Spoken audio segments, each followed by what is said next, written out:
A new wave of archaeological research at Mount Tangkil is reshaping academic understanding of West Java's ancient landscapes. Recent investigations by the National Research and Innovation Agency, BRIN, supported by the Prabu Siliwangi Museum and local researchers, suggest that the forested mountain may hold one of the region's most significant megalithic sites. The discovery began earlier this year when researcher Zubair Masyudi identified a fragment of stone sculpture in a remote area of Mount Tangkil's densely vegetated slopes. Preliminary analysis showed that the artifact's lithic composition closely resembles megalithic objects stored in the Prabu Siliwangi Museum. According to cultural heritage advocate K.H. Fajar Laksana, who presented the findings during an archaeology seminar in July, the similarities point to a likely shared origin. The composition and characteristics indicate a strong connection. This is a very promising discovery, he said. Although Mount Tangkil has not yet been designated an official cultural site, scattered discoveries in nearby locations, including a menhir in Tugu village and similar stone remnants on Mount Karang, have strengthened hypotheses that the area was once part of a broader megalithic network in West Java. LiDAR technology provides breakthrough evidence.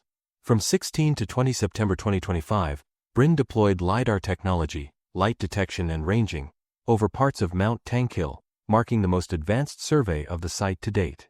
The laser-based method, capable of penetrating thick forest canopy, revealed previously hidden stone arrangements and surface anomalies. M. Irfan Mahmud, head of BRIN's Research Center for Prehistoric and Historical Archaeology, said the newly detected formations strongly suggest deliberate human design. We've identified concentrated stone structures in elevated zones, indicating that the area was not used randomly but followed environmental patterns suitable for ancient human activity, he explained. The LiDAR data points to 4 main terrace clusters. First terrace, fragments of stones, menhirs, a potential statue, and remnants of a stone pathway. Second terrace, structured stone arrangements resembling traditional Deccan layouts. Third terrace, mounded stones, possible ritual features, and vertical marker stones.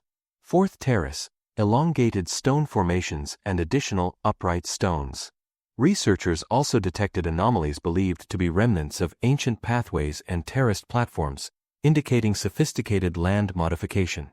Ceramic findings reveal long-term trade connections. Alongside the stone structures, BRIN's earlier field surveys uncovered hundreds of ceramic fragments dating from the 10th to 20th centuries. Ceramic experts on the team note that the pieces reflect centuries of interaction between the Indonesian archipelago and Chinese maritime traders. This, they argue, suggests that Mount Tangkil's surroundings may have once been linked to regional trade routes, expanding its significance beyond ritual or ceremonial functions. These ceramics provide evidence of extensive economic interaction, one researcher said. It's not only crucial for archaeology, but also for understanding regional trade history. Challenges in a protected conservation area. While the findings are compelling, further research faces environmental and regulatory limits. Mount Tangkil lies within the protected Sukawayana Nature Reserve, restricting excavation and prohibiting damage to surrounding vegetation. Even trimming branches requires special permission. The challenge is that we cannot yet excavate key areas, Irfan said. For now, we remain limited to surface analysis and aerial surveys. We need more coordination with forestry authorities before proceeding. Despite these limits, Irfan believes the site holds exceptional research potential. The conservation area means the data has remained largely undisturbed. For archaeological integrity, this is an ideal condition. Academic interest and cultural importance growing.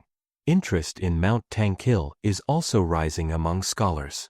Professor Ali Akbar of the University of Indonesia, known for his involvement at the famous Gunung Padang site, has stated that the mountain may be linked to other megalithic centers across West Java.